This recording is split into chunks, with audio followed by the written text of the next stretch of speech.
Hello friends, welcome to the unique university. आज का topic है हिंद महासागर। आइए आज इसके बारे में जानते हैं।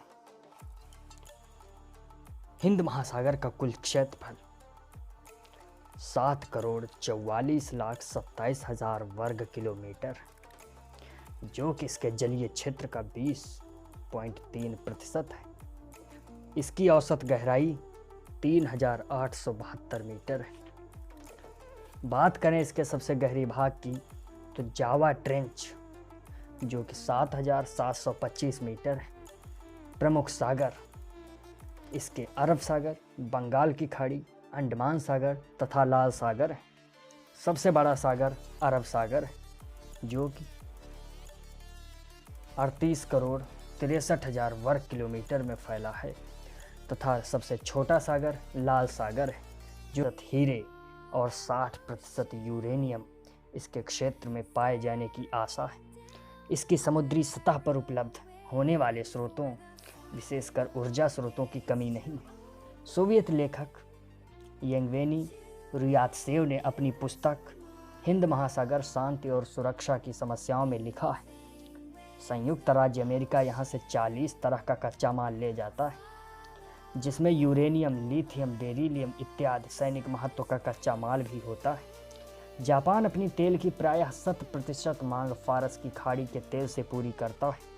हिंद महासागर क्षेत्र में देशों की वह 75% लौह अयस्क, 35% कोक, कोयला, 90% बॉक्साइट, जिंक और प्राकृतिक रबड़ का आयात करता है। यह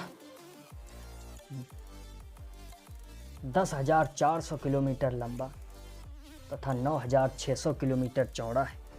यह विश्व के 20.3% समुद्री क्षेत्र में फैला हुआ है और 47 राज्य इसके तटों को छूते हैं। 15वीं शताब्दी में एक मानचित्र बनाने वाले ने अनुमान लगाया था कि हिंद महासागर में 12,600 टापू हैं। अंतर महाद्वीप वायुमार्गों की सेवाएं प्रदान करने वाले महासंसार के 240 हवाई अड्डों में से लगभग 1/3 हिंद महासागर क्षेत्र में फैले हुए। पहले हिंद महासागर को ब्रिटेन की झील के नाम से पुकारा जाता था। 1960 के दशक के अंतिम वर्षों में ब्रिटिश नौसेना ने इस क्षेत्र से हटना प्रारंभ कर दिया। इसके इस महासागर में अन्य शक्तियों की गतिविधियां प्रारंभ हो गईं। इन शक्तियों के इस क्षेत्र में रुचि के अनेक कारण थे। व्यापारिक, राजनीतिक, सामरिक। इस समय इस महासागर में भारतीय नौसैनिक बेड़ा है, अमेरिका का 7वां नौसैनिक बेड़ा है, रूस की पनडुब्बियां और लड़ाकू जहाज है, ब्रिटेन और फ्रांस के घटते हुए पर महत्वपूर्ण नौसैनिक हित हैं, तथा चीन और जापान की उभरती हुई नौसैनिक उपस्थिति के इस समय कुल मिलाकर हिंद महासागर में 181 विदेशी युद्धपोत तैनात हैं। इनमें से अमेरिका के 77, रूस के 40, ब्रिटेन के 18 और फ्रांस के 33 युद्धपोत शामिल हैं। अमेरिका की उपस्थिति सन 1949 के बाद से ही देखी जा सकती है, जब उसने साम्यवाद के प्रतिरोध की नीति अपना ली थी। अमेरिका ने हिंद महासागर क्षेत्र में अपनी उपस्थिति का विस्तार उस समय करना प्रारंभ कर दिया था जब ब्रिटेन ने यह संकेत दिया था कि वह हिंद महासागर के क्षेत्र से हटने की मजबूरी में।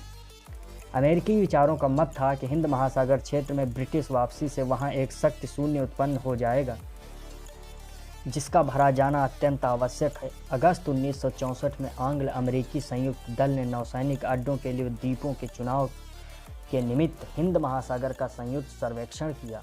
सन 1965 में बायोट अर्थात ब्रिटिश इंडियन ओशियन टेरिटरी के निर्माण के पश्चात दिसंबर 1966 में अमेरिका के साथ 50 वर्षीय द्विपक्षीय समझौता 2016 तक करके ब्रिटेन ने चागोस द्वीप समूह स्थित डियागो गार्सिया अड्डे का रक्षा उद्देश्यों हेतु विकसित करने का अधिकार दे दिया।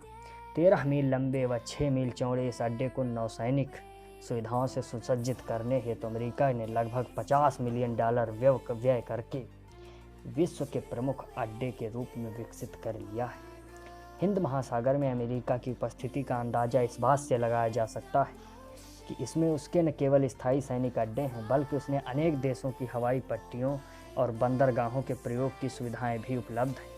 उसके परमाणु अस्त्रों से लैस युद्धपोत उसमें निरंतर गश्त लगाते हैं। अमेरिका का निमित्ज नामक विमान वाहक जहाज भी यहाँ विद्यमान है। डियागो गार्सिया इसका एकमात्र बंदरगाह बन गया है। जिन क्षेत्रों में अमेरिका को हवाई पट्टियों या बंदरगाहों को सुविधाएं उपलब्ध हैं, उनमें प्रमुख हैं मिस्र में एटियोजोन का हवाई सैनिक अड्डा, शर्म अल शेख का नौसैनिक अड्डा तथा रस बानस का अड्डा, सोमालिया में बरबेरा, पाकिस्तान में कराची के पश्चिम में ग्वादर का बंदरगाह, कीनिया में मोम्बासा, ओमान में मसीरा हवाई अड्डा और मैराह ऑस्ट्रेलिया में डार्विन हवाई अड्डा आदि। इसके अतिरिक्त बहरीन, जिबूती और सऊदी अरब में अमेरिका के पास स्थायी अड्डे हैं।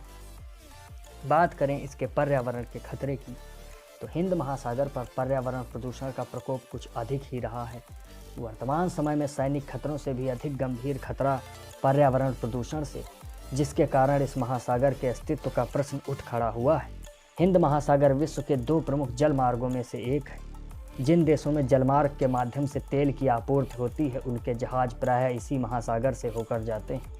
इस कारण इस मार्ग पर चलने वाले तेल के टैंकरों से रिसने वाला तेल हिंद महासागर में गिरता है एवं पानी को प्रदूषित करता है। लहरों के साथ समुद्र तट पर आ जाता है, परंतु जो तेल कचरा रहित समुद्र के तल में बैठ जाता है, उससे प्रतिवर्ष हजारों टन के ठोस पिंड समुद्र में बन जाते हैं।